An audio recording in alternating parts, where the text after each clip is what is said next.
Now children, in this video, we will study a very important term, Gibbs free energy.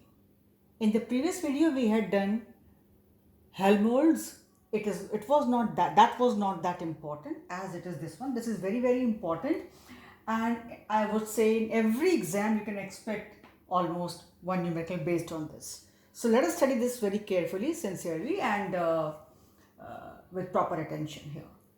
So Gibbs free energy, it is denoted by G. I'm again saying it's very important.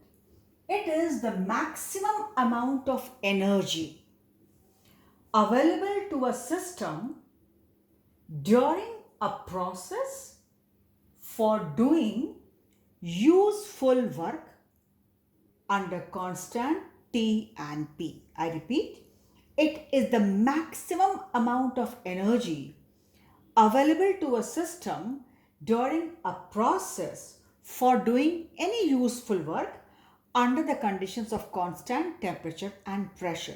Whatever is the maximum amount of energy possible available to any system for doing any useful work under a given set of temperature and pressure is known as Gibbs free energy. It is the maximum energy available to any system for doing any useful work under the conditions of constant temperature and pressure, fixed temperature and pressure. Now children, it is there that G is equal to H minus Ts. As again I told you, we cannot measure T, we cannot measure only G or H or S. We measure delta G, delta H, delta S, the difference. So delta G, the change in from this equation only, delta G is equal to delta H minus T delta S. This is known as Gibbs-Helmholtz equation, a very important reaction, and almost I would say in every test, every exam, if this chapter there's a part of syllabus, you can always expect a question from this. I mean, it will be examiner's choice to give you a question from this. Now, so delta G is equal to delta H minus T delta S. Very important equation you need to learn, children. Very important. It should be on the tips. I'm not saying again for that Helmholtz one, but for this I'm stressing it is important.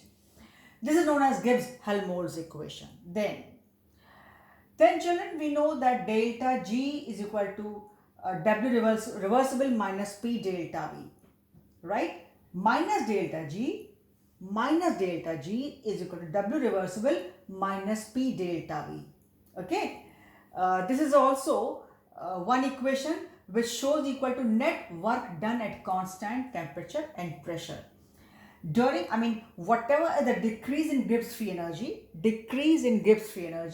is equal to W reversible done by the system minus pressure volume work P delta V. This equation I will not say a very important one. If you want to skip this, you can. Simply delta G, decrease in Gibbs free energy, tells you the net work done at constant temperature and pressure. The decrease in Gibbs free energy tells you the net work done at constant temperature and pressure. Decrease in Gibbs free energy. This part is not that important. You can skip. It was there. It's there. The formula is actually there. But again, I'm telling you, this will not be used and is not of any significance for us. Simply delta G is equal to net work at constant temperature and pressure. Now, children, this bracket I made because these formulas are known to you, and from those formulas only we have got the other new one. We know delta G is equal to delta E plus P delta V. We have seen previously when you were doing first law, there only this formula was there. Then we know delta G is equal to delta E plus P delta V, right? We know that delta A is equal to delta E minus T delta S from the previous video. Then we also know that delta G is equal to, so what will happen, delta, this is, you see delta G is equal to This is delta G. Delta H we know is from this formula, delta G, H is equal to delta E plus P delta V. So for delta H, this delta H, I am writing delta E plus P delta V here, and then minus T delta S. So we got a new equation, delta G is equal to delta E P delta V minus T delta S, because this was known to us, delta H is equal to delta E plus P delta V. It is known to us. And we have even done the numerical based on this.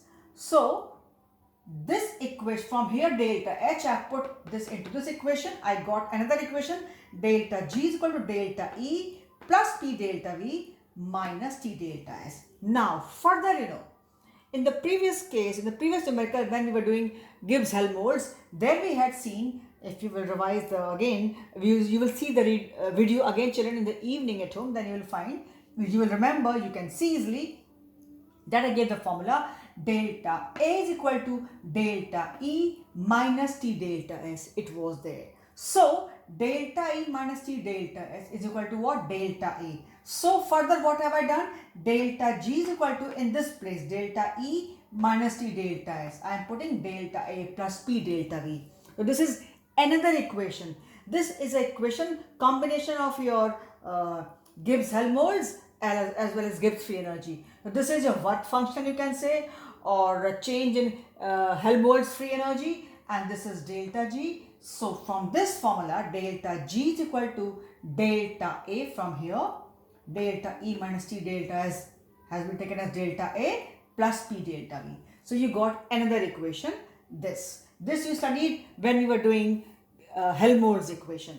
So this is there, and this is our new equation. But I am telling children, out of all these equations, this is important. And mind you, while putting the values here, if your delta G is negative, reaction will be spontaneous under all conditions. If a reaction has a value of delta G, it has got to be spontaneous under any and all set of conditions. The sole criteria for a reaction to be spontaneous, I repeat, the sole criteria for a reaction to be spontaneous is that delta G should be negative. When we were doing the term entropy, there I said that for a spontaneous reaction, delta S should be positive. I'm still saying the same, but children, that holds good almost 90 to 95%. But the sole criteria for a reaction to be spontaneous is only one, and that is delta G should be negative. Then if delta G is 0, the reaction will be at equilibrium. And if delta G happens to be positive, then reaction cannot take place. It will not be spontaneous at all under any conditions. I'm telling you, even if delta S is negative, there are one or two conditions where reaction can be spontaneous. As I said, delta S should be positive for a spontaneous reaction. But there might be 2-3 cases, 2-3% cases where delta S minus can also make a reaction spontaneous under a given set of conditions. But the sole criteria, the only criteria for a reaction to be spontaneous is delta G should be negative. Similarly, if it is 0, at equilibrium, and if it is positive, no chance for a reaction to be spontaneous.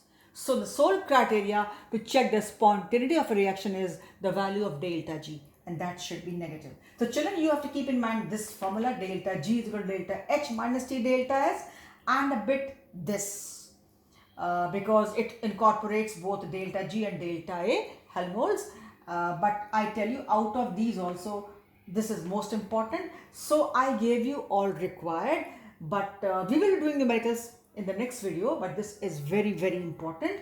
And for the last time, I'm saying, for a reaction to be spontaneous, delta G should be negative. If delta G is negative, reaction will be spontaneous under all conditions.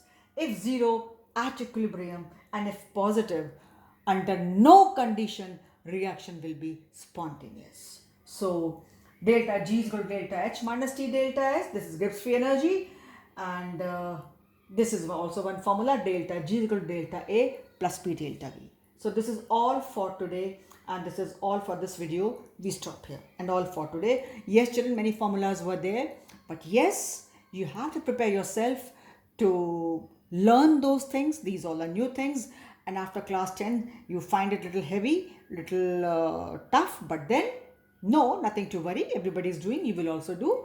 And I have given you all required. Just keep in mind these points and these formulas. You need to see this video twice, thrice, whenever you have time in the evening or after classes in the afternoon. But you will have to see, children, the chapter is not that easy. It's not an impossible chapter, but yes, you need to work hard. So this is all for today. Hope these points are clear to you. Thank you, children. This is all for today.